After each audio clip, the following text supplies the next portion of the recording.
राजस्थान के एक छोटे से कस्बे में एक लड़का रहता था, नीरज। उसके घर की हालत ठीक ठाक थी, न बहुत गरीबी न कोई बड़ी संपत्ति। उसके पिता एक सरकारी क्लर्क थे, मां गृहिणी। रोजमर्रा की जिंदगी में किसी चीज की कमी नहीं थी। लेकिन नीरज के मन में एक ख्वाहिश थी, बहुत अमीर बनने की।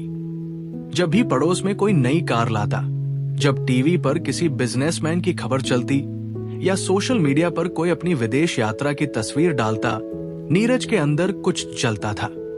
वो सोचता, मेरे पापा ने पूरी जिंदगी काम किया लेकिन एक कार तक नहीं खरीद पाए, क्या मैं भी ऐसा ही रहूंगा?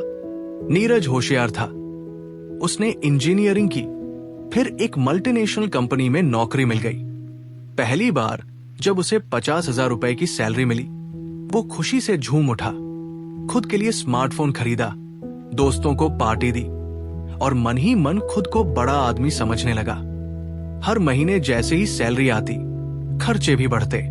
ईएमआई पर लैपटॉप, महंगे कपड़े, online subscription, cab service. Neeraj को लगता कि यही जीवन है, अभी तो शुरुआत है, बाद में तो करोड़ों कमाऊंगा, वो खुद से कहता।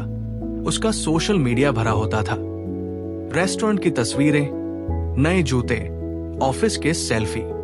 सबको दिखाना था कि वो सेट हो चुका है, पर असलियत कुछ और थी। कोविड के बाद कंपनी में हालात बदले। कुछ महीनों तक वर्क फ्रॉम होम चला, फिर एक दिन एचआर का मेल आया, आपकी सेवाएं समाप्त की जाती हैं, हम आपके योगदान की सराहना करते हैं। नीरज को झटका लगा। कुछ दिन तक तो उसे यकीन ही नहीं हुआ। फिर जब सैलरी आनी बंद हुई और ईएमआई की रिमाइंडर कॉल्स आने लगी, तब समझ में आया, मैं मुसीबत में हूं। उसके पास बैंक में मात्र 2,000 रुपए बचे थे और क्रेडिट कार्ड पर 60,000 रुपए का बकाया। वो टूट गया। इतनी मेहनत के बाद भी कुछ नहीं बचा। क्या यही जिंदगी है? उसकी हालत देखकर मां ने कहा, बेटा कोई बात नहीं, फिर से कोशिश कर। पर नीरज को महसूस हो रहा था कि वो कुछ बहुत जरूरी सीखने से चूक गया है। एक शाम वो पास के पार्क में बैठा था, चुपचाप, चेहरा उतरा हुआ, आंखें सूनी। तभी एक बुजुर्ग उसके पास आकर बैठे। उन्होंने धीरे से पूछा, बेटा परेशान लग रहे हो, कोई बात है? नीरज ने कुछ नहीं छुपाया, सब कुछ बता दिया। नौकरी, ईएमआई, खर्च, सोशल मीडिया का दबाव। बुजुर्ग मुस्कुराए और बोले, मैं 35 साल बैंक में मैनेजर रहा, हजारों लोगों को आते जाते देखा, पर एक बात हमेशा दिल में चुभती रही, लोग पैसे को समझते ही नहीं। पैसे को या तो दिखावे में उड़ाते हैं या डर के मारे जमा कर लेते हैं। समझदारी से बहुत कम लोग उसे देखते हैं। नीरज ने ध्यान से सुना।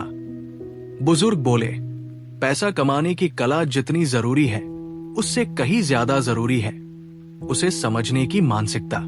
उन्होंने एक कागज पर 5 पंक्तियां लिखी और नीरज को दी। कमाई मायने नहीं रखती, बचत मायने रखती है। ईएमआई में फंसी हुई जिंदगी असली आजादी से दूर ले जाती है।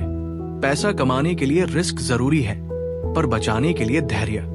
दिखावे की दौड़ कभी खत्म नहीं होती। असली अमीरी है जब तुम बिना डर के अपनी शर्तों पर जी सको। नीरज की आंखों में चमक लौट आई। उसे समझ आ गया कि उसे अमीर बनने से पहले पैसे की मनोविज्ञान, साइकोलॉजी ऑफ मनी समझनी होगी।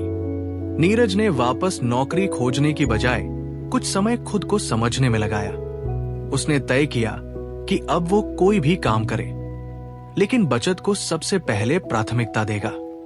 उसने एक छोटी सी ऑनलाइन फ्रीलांसिंग जॉब शुरू की। महीने में सिर्फ 15,000 रुपए ही आते थे, लेकिन अब वो हर खर्च से पहले 20% सेविंग करता।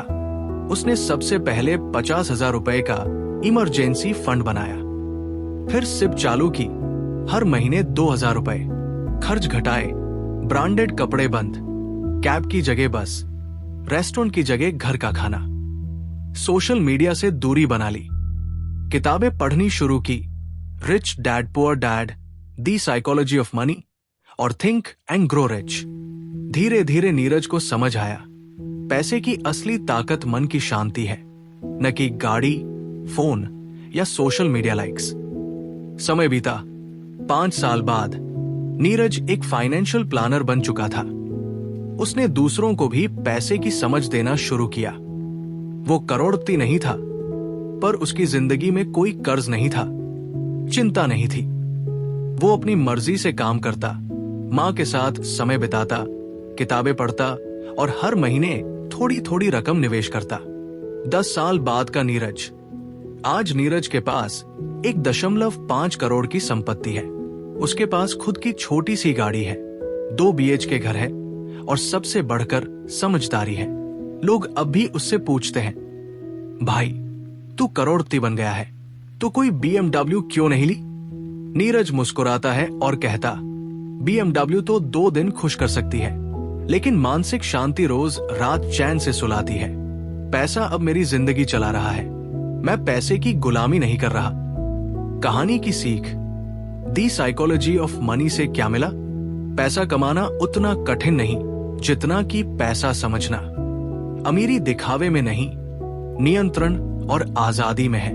अगर आप हर महीने 10% भी बचा सकते हैं तो आप उन 90% से आगे हैं जो हर कमाई उड़ा देते हैं। धैर्य, निरंतरता और सादगी, यही अमीरों की असली आदतें हैं। पैसा एक साधन है, उद्देश्य नहीं।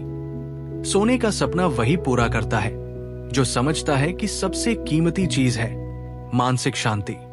और मानसिक शांति तब मिलती है जब हम पैसे से डरते नहीं बल्कि दोस्ती करते हैं। अगर आपको ये कहानी पसंद आई हो तो लाइक जरूर करें, अपने दोस्तों और परिवार के साथ शेयर करें और ऐसी ही जिंदगी बदलने वाली कहानियां देखने के लिए चैनल को सब्सक्राइब करें और उस बेल आइकन को दबाना मत भूलिए ताकि अगली प्रेरणादायक कहानी सबसे पहले आप तक पहुंचे। आपका एक सब्सक्राइब हमें ऐसी और कहानियां बनाने की हिम्मत देता है।